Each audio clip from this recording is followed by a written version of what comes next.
Chères étudiantes et chers étudiants, rebonjour. Nous sommes dans la deuxième partie maintenant de ce cours numéro 4 de l'histoire de l'Europe au XIXe siècle, consacré aux États, aux idéologies, aux régimes politiques européens au XIXe siècle.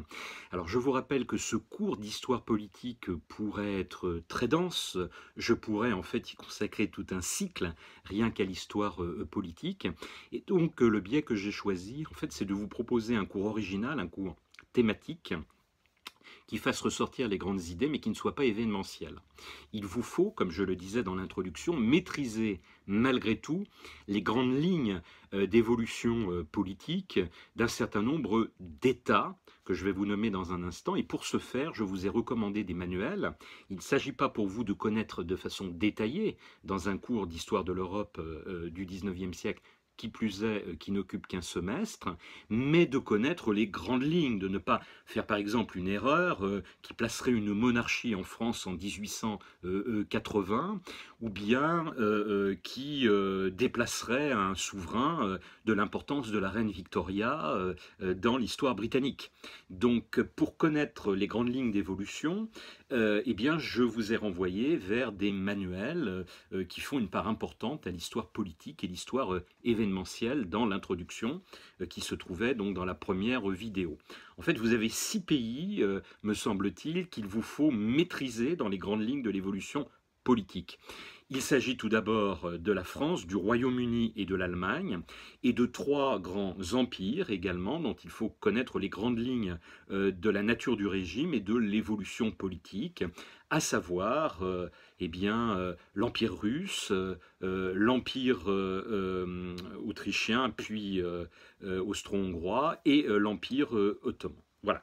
Alors ceci dit, ceci posé, ceci rappelé, j'en viens maintenant à la deuxième partie de ce cours, consacré, vous le voyez, aux idéologies et aux partis. Et dans une première sous-partie, je voudrais souligner le poids des idéologies. On a pu qualifier le XIXe siècle de siècle des idéologies. C'est un grand incontournable. Dans une deuxième partie, je vous évoquerai les familles politiques, cette fois-ci en action. Alors le poids des idéologies, je vais en passer en revue 5 d'entre elles, hein, de façon très simple, de façon très synthétique, au point que je vais peut-être sembler à certains d'entre vous un peu caricatural. Je ne m'éloignerai quand même pas trop de la réalité, je l'espère, mais il faut cette synthèse, je crois, pour que vous compreniez bien les choses en vue panoramique. Alors la première grande idéologie que je vous ai évoquée d'ailleurs dès le cours numéro 1, dès le tableau de l'Europe en 1815, quand on regarde la chronologie de leur apparition, c'est bien évidemment le traditionnalisme, hein. Un traditionnalisme dont je vous rappelle qu'il rejette l'héritage de la Révolution française et considère la monarchie chrétienne comme le meilleur des régimes. Cette idéologie traditionnaliste est en perte de vitesse indéniablement au XIXe siècle, tout particulièrement dans l'Europe du Nord-Ouest, dans l'Europe occidentale, mais il séduit encore en très grande partie des pans entiers de la société, et en particulier les aristocraties européennes. Il sera finalement abandonné pour les régimes occidentaux et la France par la papauté, qui était l'un de ses principaux soutiens, eh bien, dans les années 1890, et cela accentuera encore le recul de ce traditionnalisme. Alors, à l'inverse, l'espace libéré, si j'ose dire, est occupé par une idéologie qui apparaît à ce moment-là, qui est le nationalisme. Alors, le nationalisme, c'est pendant très longtemps confondu, le terme est ancien, hein, le terme date du XVIIIe siècle, simplement le XIXe siècle est le siècle de son épanouissement.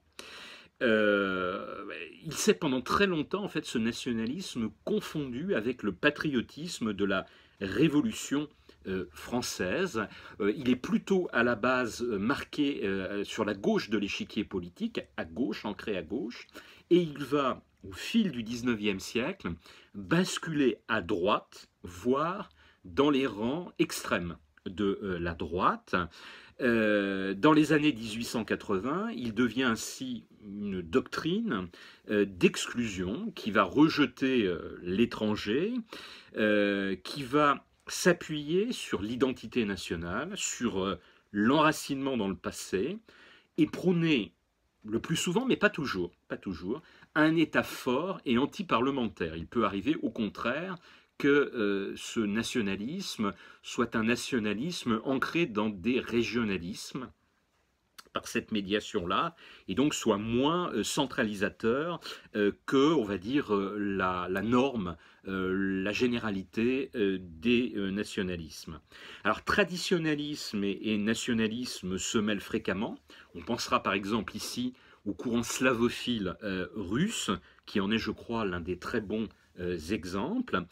Et ces nationalismes se teintent très souvent également d'antisémitisme. Et ça me ramène à ce que je vous disais tout à l'heure, c'est-à-dire cette évolution sur l'échiquier politique de la gauche à la droite, parce que il faut le savoir, hein, c'est à gauche qu'est apparue à l'origine une forme d'anti-judaïsme, qui confine d'ailleurs à l'antisémitisme, dans les milieux de gauche, très souvent d'ailleurs anarchistes ou socialistes, parce qu'on assimilait les juifs en fait aux capitalistes, aux banquiers, aux possédants. Ce qui très largement dans les sociétés européennes du XIXe siècle est faux, car les pauvres juifs eh bien, sont très nombreux, y compris d'ailleurs vivant dans certaines campagnes européennes et pas en ville, et donc ils correspondent peu à l'image qu'on s'en fait, qui est déjà vers certains côtés une forme, je dirais, de complotisme. Alors c'est dans les années 1880 que cet anti-judaïsme va, alors là pour le coup, basculer complètement dans un antisémitisme très structuré, très droitier et très nationaliste, qui repose souvent sur des arguments biologiques.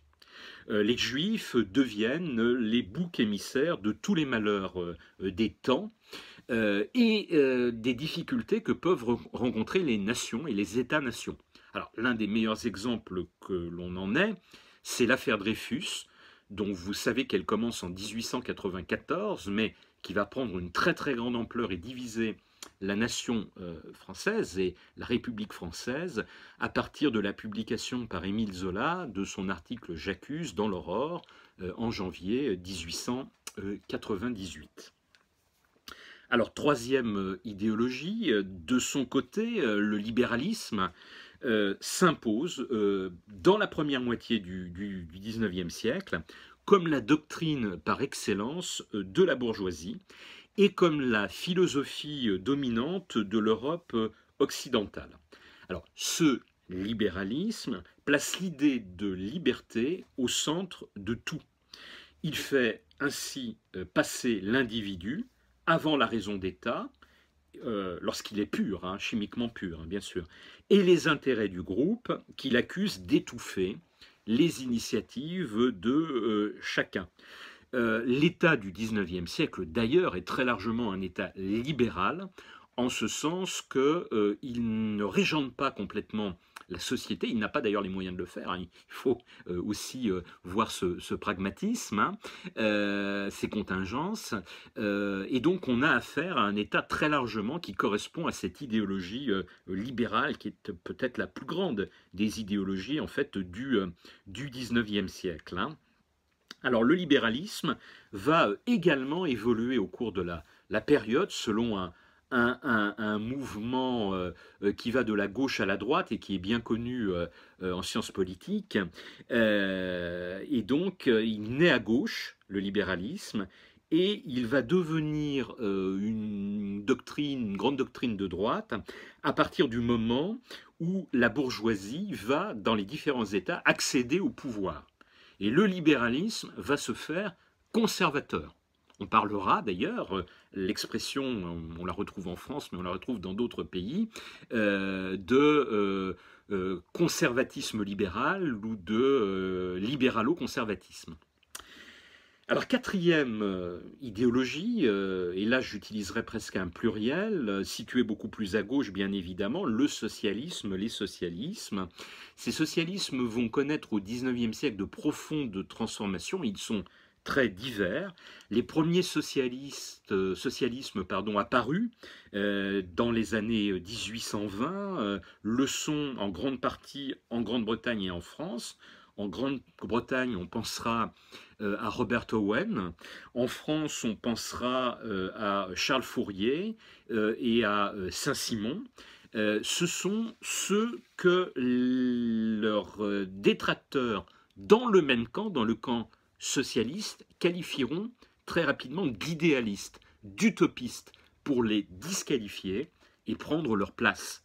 Karl Marx utilisera cette expression de socialisme utopiste. Alors justement, dans les années 1850, ces socialismes utopiques qui ont envisagé de reconstruire la société en créant parfois des petites micro-sociétés idéales. On pense par exemple à ce que feront Cabet, C-A-B-E-T, et ses amis, parfois aux États-Unis, parce que les États-Unis c'est un nouveau monde, donc on créera comme ça de petites sociétés, de micro-États au Texas, ou bien on en créera également quelques-unes en Europe. Eh bien, ces socialismes utopistes tendent à s'effacer dans les années 1850 au profit de ce que l'on appellera les socialismes scientifiques. Karl Marx est l'un des premiers à se qualifier de socialiste scientifique, avec son alter ego Friedrich Engels. Ils publieront en 1848, dans les tout premiers mois de 1848, un premier ouvrage fondamental, séminal, qui s'appelle le Manifeste du Parti communiste. Le terme Parti communiste apparaît à ce moment-là, et bien évidemment après, ils commenceront à publier leur somme qui s'appelle le Capital. Le premier tome paraîtra en 1867, et Engels, après la mort de Karl Marx, poursuivra l'édition des autres tomes. Alors, très schématiquement, s'il y a des marxistes de l'autre côté de cette vidéo, ils bondiront bien évidemment, je le sais par avance, aux simplifications que je vais devoir faire pour des étudiants de L1. Donc je prends des précautions, mais il n'en demeure pas moins que très schématiquement, on peut résumer, si vous voulez, le marxisme de la façon suivante. L'idée que depuis la nuit des temps, il y a une lutte des classes, qui est d'ailleurs le moteur de l'histoire, et qui dénonce systématiquement l'exploitation d'une classe par une autre, pour faire simple, des travailleurs par les détenteurs des moyens de production. Alors, dans l'Antiquité, c'est la lutte, la dialectique du maître et de l'esclave. Au Moyen-Âge, ça va être le seigneur avec les serfs. Je schématise, bien évidemment. À l'époque moderne, ça va être les grands banquiers, l'apparition des premiers capitalistes financiers, négociants, avant qu'ils ne deviennent industriels au XVIIIe et au XIXe siècle. Et puis tous ceux dans la société qu'ils font travailler à leur plus grand profit. Alors, selon le marxisme, les contradictions du capitalisme amèneront néanmoins inéluctablement une révolution d'où sortira la fin du capitalisme, d'où sortira également, au terme d'une phase transitoire de dictature du prolétariat, le dépérissement de l'État et l'avènement d'une société du bien, d'une société du bien commun, d'une société du communisme. Voilà un petit peu, si vous voulez, schématiquement ce qu'il faut en retenir. Alors je vous disais, après 1883, la mort de Karl Marx, c'est Friedrich Engels qui devient le gardien du temple théorique, et puis un certain nombre, je dirais, de figures politiques vont s'approprier le marxisme. Mais l'Internationale ouvrière, dont nous parlerons dans un prochain cours, eh bien, qui était à la base, qui n'était pas marxiste quand elle a été créée en 1864, le deviendra par la suite, se transformera en une deuxième internationale où les marxistes domineront. 20 ans après la mort de Karl Marx, donc on est au tout début ici du XXe siècle, au début des années 1900, eh bien Lénine adaptera à la société russe et à sa nombreuse paysannerie, le marxisme, à tel point que, eh bien, on est contraint, pour évoquer cette transformation, de parler de marxisme-léninisme. Si le marxisme devient très populaire auprès des ouvriers dans cette période, une classe ouvrière qui est en train de gonfler démesurément avec la deuxième industrialisation, il est aussi extrêmement contesté, car de nombreux socialistes, comme par exemple les travaillistes britanniques, préfèrent une voie réformiste qui consiste non à détruire l'État bourgeois, mais à le transformer progressivement de l'intérieur pour améliorer le sort des couches ouvrières. On parlera de réformisme, et souvent on utilisera même le pluriel. Et puis je voudrais en un mot vous évoquer une cinquième famille idéologique, qui est l'anarchisme, qui, comme son nom l'indique, refuse le pouvoir, hein, étymologiquement, le terme comme les autres, enfin comme beaucoup d'autres, vient du grec, et l'anarchisme va proposer non pas une voie, mais d'autres voies, l'individualisme par exemple, alors là c'est l'avatar extrême, je dirais, de l'anarchisme, refuser toute organisation et toute autorité, le mutualisme fédératif d'un Proudhon, qui consiste en fait à se constituer de façon mutuelle, par accord, avec un groupe, et de manière à pouvoir organiser une production. Par certains côtés, on retrouve avec ce mutualisme proudhonien, par divers biais, divers linéaments, une part de certains socialistes utopiques que je vous évoquais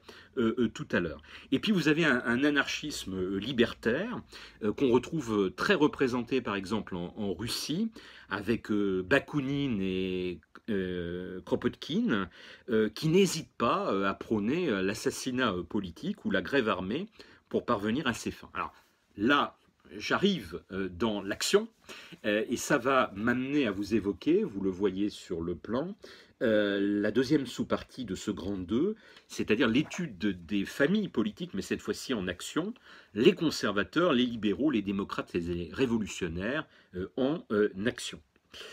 Alors il y a un premier moyen d'action qui apparaît au XIXe siècle, c'est bien évidemment la création des partis politiques.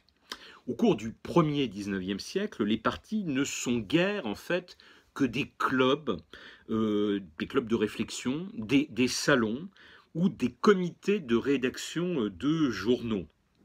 Quand on parle par exemple de parti républicain, il n'a aucune reconnaissance légale dans un pays comme la France, si vous voulez, et il n'a pas de structuration idéologique. Il y a des républicains au pluriel, tous se disent républicains, donc on utilise ce terme commode de parti républicain, mais ça n'est pas un parti en tant que tel que nous le connaissons aujourd'hui.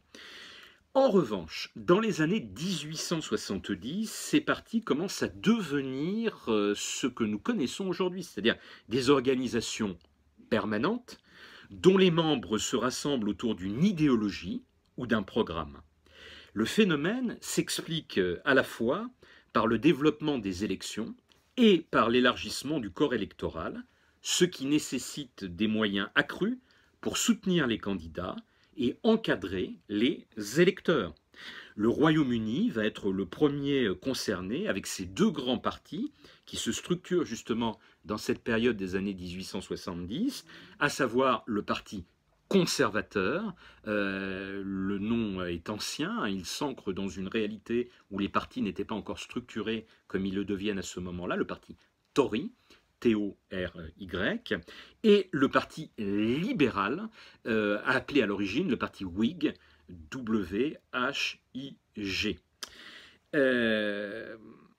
L'Allemagne va suivre. L'Allemagne va suivre très vite, au début du Deuxième Reich, donc dans les années 1870 également, apparaissent des partis comme le Zentrum, qui est un parti catholique, ou le SPD, qui est le parti social-démocrate. Alors pour sa part, la France a ici un temps de retard, puisqu'elle va devoir attendre la loi de 1901, qui est la loi sur les associations, pour autoriser la création de partis en bonne et due forme. C'est la création, c'est le premier d'entre eux historiquement parlant en France, du parti républicain, radical et radical-socialiste, que nous simplifions en parti radical, hein, 1901, dès la création de la loi des associations.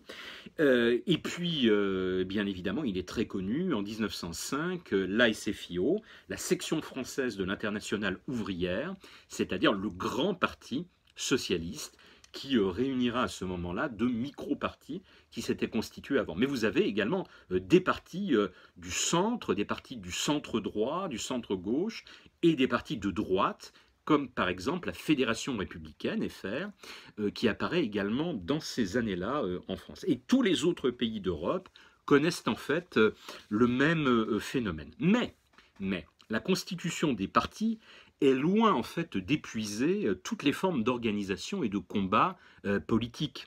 Les ligues, par exemple, sont des organisations, des organismes beaucoup plus souples, mieux mobilisables, plus adaptables aux rites paramilitaires et aux affrontements de rue, à une forme de violence politique que réprouve normalement le parti, qui s'inscrit dans le cadre de régimes parlementaires et pour certains pays européens même carrément de démocratie. On va revenir sur ce point dans la troisième partie. Beaucoup de ligueurs, mais également beaucoup de personnes groupées politiquement, eh bien, n'hésitent pas à recourir à la violence, en particulier dans les milieux nationalistes. J'évoquais les ligues, le phénomène ligueur.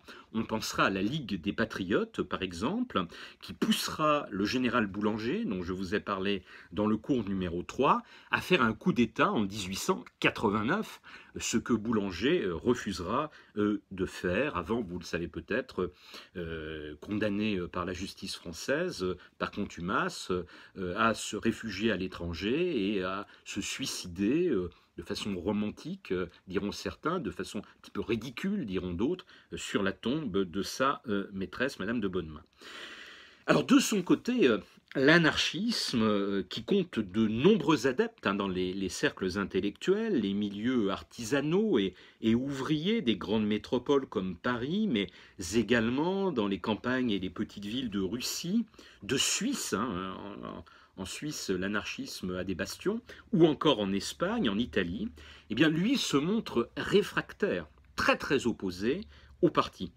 Il va s'organiser plutôt en société secrète, de façon à perpétrer, je vous le disais tout à l'heure, c'est l'anarchisme libertaire et des attentats, des assassinats politiques, grâce auxquels cet anarchisme espère désorganiser les États. C'est ainsi, il y a de multiples assassinats politiques de chefs d'État ou de chefs de gouvernement dans les années 1880, 90 et 1900. C'est ainsi, pour vous donner l'un des exemples le plus célèbre, que le tsar Alexandre II décédera dans un attentat en 1881, une bombe étant placée sous son carrosse, sous sa voiture. Mais beaucoup d'autres, le roi d'Italie, Élisabeth d'Autriche, la femme de François-Joseph, etc. Hein. S'ils sèment la terreur, si vous voulez, ces anarchistes, malgré tout, dans aucun pays ne parviennent à leur fin.